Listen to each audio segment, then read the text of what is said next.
Welcome to Deep Thoughts, a podcast designed to take you on an introspective journey into the mindsets and strategies that fuel personal growth. In every episode, we'll explore the intersection of psychology, spirituality, and real-world tactics, guiding you through powerful methods to elevate your health, wealth, relationships, and overall well-being. From deep dives into transformative habits and mindsets to candid discussions about the challenges we face in today's fast-paced world, Deep Thoughts is here to remind you of the untapped potential that lies within.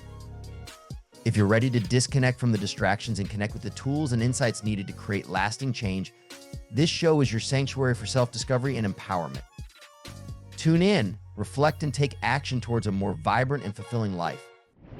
Hey everyone, and welcome back. Today we're going to be diving into something we all experience but rarely stop to think about. Time, and even more specifically, that strange hold December seems to have on us. You know that feeling, right? Like December is somehow different. It definitely has a unique vibe, doesn't it? Almost like a chapter ending, but a brand new book about to begin. Exactly. So today we're on a mission to unpack some surprising facts about December, and we'll explore how other cultures see this time of year, and hopefully by the end of this, you'll have a whole new perspective on what December means for you. Okay. Kick things off. Let's talk about the psychological weight December seems to carry. The year is almost over time to reflect, maybe panic a little about those resolutions. Well, think about it. Humans crave closure. We love milestones. Right. And December, thanks to our Gregorian calendar, happens to be perfectly positioned as both. It's that satisfying period at the end of a long sentence, you know? Okay, that makes sense. But hold on, this Gregorian calendar thing, it's just one way of measuring time, right? Right. It's not like some universal truth. You got it. Imagine if we followed a different calendar system entirely. Yeah. Would December still feel so monumental? Probably not. It really makes you realize how much of what we consider reality is actually based on shared agreements. Whoa, mind blown. So December's not this all-powerful force, but more like a giant pause button we all agreed to hit at the same time. Precisely. Wow. And speaking of pause, December is also seen as a launch pad for all those fresh starts and resolutions. And here's the kicker. Most of those New Year's resolutions, they fizzle out faster than a firework on a rainy day. Yeah, we've all been there. Why do you think that is? Is it because we get caught up in the excitement of a clean slate and set these massive goals that are hard to stick with? That's definitely part of it. But what's even more interesting is the mindset piece. What if, instead of waiting for January 1st to magically transform us, we embrace the idea that we're constantly evolving every single day? So it's less about waiting for permission from the calendar to change and more about recognizing that we have the power to grow and shift direction at any moment. Exactly. I like that. It's about making small, consistent adjustments instead of placing all the pressure on a single date. Think of December less as a starting line and more like a magnifying glass. Right. It's a chance to look back on the year, see what worked, what didn't, and make those course corrections. Okay, I'm following you. Good. But let's flip the script for a second. Okay. What if we entertain the idea that December is just another day? I love that you're challenging the status quo. What happens when we strip away all the hype and pressure we associate with December? Could that be a kind of liberation? Imagine treating December just like any other month on the calendar. No pressure to have it all figured out or make drastic changes. Could that actually be more freeing, allowing us to focus on the present moment instead of getting swept up in the frenzy? Absolutely. Okay. It's about recognizing that the power we give December is largely a narrative we've created. Yeah. We can choose to rewrite that narrative, to create a December that aligns with our own values and priorities. This is already making me rethink how I approach this time of year. But there's another layer to this whole December thing, right? This idea that our experience of time isn't actually universal. That's where it gets really fascinating. Think about the Chinese New Year, for example. It falls weeks after our traditional New Year celebration. Right. Then you have many indigenous cultures that don't see time as this straight line, but as a cycle, a continuous flow connected to the seasons and the natural world. So the way we view December, with all its weight and significance, it's just one perspective among many. It is. That's a powerful thought. And it begs the question, Could embracing these diverse perspectives on time make us more adaptable, less stressed about December's arrival? Maybe even open us up to different ways of experiencing this time of year. It's like suddenly December isn't this big scary monster, but just another point on the map of time, which I gotta admit is kind of a relief. Exactly. And speaking of maps, it's fascinating how we tend to view time as this linear path, with beginnings and endings clearly marked. But what if we explored other ways of understanding time? Like, what if we thought of time as more of a spiral, always moving forward, but also circling back, Yeah. revisiting themes and building on past experiences? I love that analogy. It highlights how our past experiences inform our present and shape our future, creating a continuous flow rather than a series of isolated events. So instead of feeling pressured to reinvent ourselves every December, maybe it's more about recognizing the patterns in our lives, acknowledging our growth, and making subtle course corrections as we move forward. Precisely. It's about embracing the journey with all its twists and turns, and understanding that growth is an ongoing process, not a once-a-year event.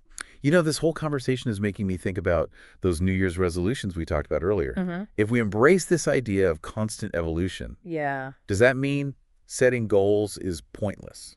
That's a great question. It's not about abandoning goals altogether, but rather shifting our perspective on how we approach them. Instead of those rigid, set-in-stone resolutions that often lead to feelings of failure, what if we focused on setting intentions and directions, allowing for flexibility and adjustments along the way? So it's less about, I must achieve X by December 31st. And more about, I'm moving in the direction of X, and I'm open to exploring different paths to get there. Exactly. Think of it as having a destination in mind, but being open to taking different routes, exploring new paths, and even changing your destination if you discover something even more exciting along the way. That takes the pressure off. Right. It's like we're on this grand adventure, and while having a map is helpful, sometimes the most rewarding discoveries happen when we venture off the beaten path. Absolutely. And that sense of adventure and exploration can be applied to any aspect of life. Careers, relationships, personal growth, you name it. It's about embracing the unknown, the unexpected twists and turns, and trusting that the journey itself is just as valuable, if not more so, than reaching a specific destination. Which brings us back to December. Yes. Instead of viewing it as this pressure cooker month where we have to have it all figured out, what if we approached it with that same sense of curiosity and openness to possibility? I love that. Yeah. Imagine December as a time to reflect, assess, get curious about what truly matters, and set intentions for the year ahead without feeling bound by rigid resolutions. It's like we're reclaiming December from the grip of societal expectations. Exactly. And infusing it with our own personal meaning and purpose. And this reminds me of something you mentioned earlier, how different cultures perceive time. Right.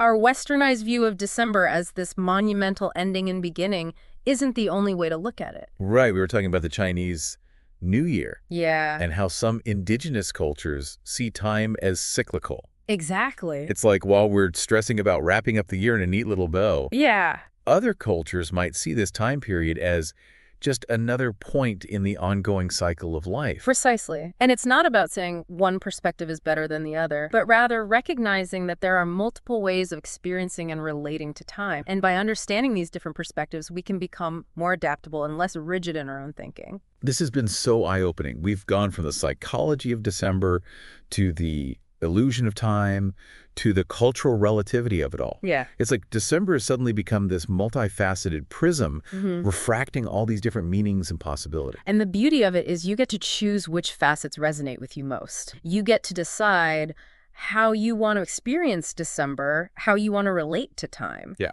And ultimately how you want to shape your own journey. So as we wrap up this part of our deep dive, let's take a moment to appreciate the beauty of this complex and ever-evolving concept we call time. And let's remember that regardless of what the calendar says, we have the power to create meaning, embrace growth, and make every moment count. That's a great point. It's about taking ownership of our experience of time and using it as a tool for personal growth and fulfillment. Okay, so we've explored all these different ways of thinking about December and time in general, but how do we actually put all this into practice? It's easy to get swept up in the excitement of new ideas, but how do we actually make these shifts in our own lives? That's the key question, isn't it? Yeah, It's one thing to understand these concepts intellectually, but it's another to actually embody them. exactly. So what are some tangible steps we can take to make December more meaningful and less stressful, regardless of how we choose to perceive it? Well, first, I'd encourage you to reflect on the past year. Okay. Not with judgment or criticism, but with genuine curiosity. What patterns emerge? Oh. What lessons can you glean from your experiences, both the highs and the lows? So it's like a friendly investigation of our year rather than a harsh performance review. Precisely. Next, consider embracing what I call micro-resolution. Instead of those huge, overwhelming goals, focus on small daily practices that contribute to your overall well-being. It could be anything from reading for 15 minutes each day to incorporating a short walk into your routine. I love that. It takes the pressure off. Right. And makes positive change feel much more manageable. And these small, consistent actions often have a much bigger impact in the long run than those grand gestures that quickly fizzle out. Finally, remember that milestones don't have to be tied to the calendar. Celebrate your wins no matter how big or small whenever they occur. Finished a challenging project, learned a new skill, those are all worth celebrating regardless of what the date is. It's like creating a personalized rhythm for growth and achievement. That's not dictated by those arbitrary lines on the calendar. We get to define what success and fulfillment look like for us. This has been so insightful. Yeah. We've covered so much ground. How our brains perceive December, the illusion of linear time, and those fascinating cultural perspectives. And hopefully we've given you some food for thought as you navigate the rest of December and beyond. Definitely. So to wrap things up, what's the most important takeaway you want to leave our listeners with? If I could leave you with one final thought, it would be this. What if, instead of letting December define us, we define December? Ooh, I like that.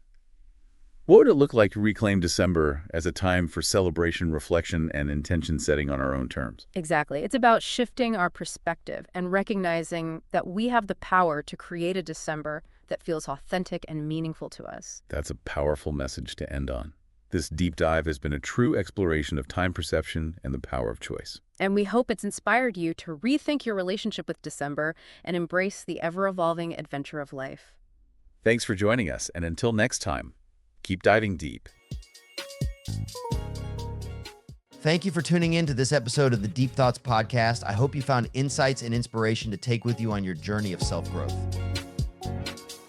If you enjoyed the show, be sure to hit the subscribe button so you never miss an episode. And don't forget to follow us on social media to stay updated on new releases and exclusive content. See you next time, where we'll continue to help you grow and explore your full potential.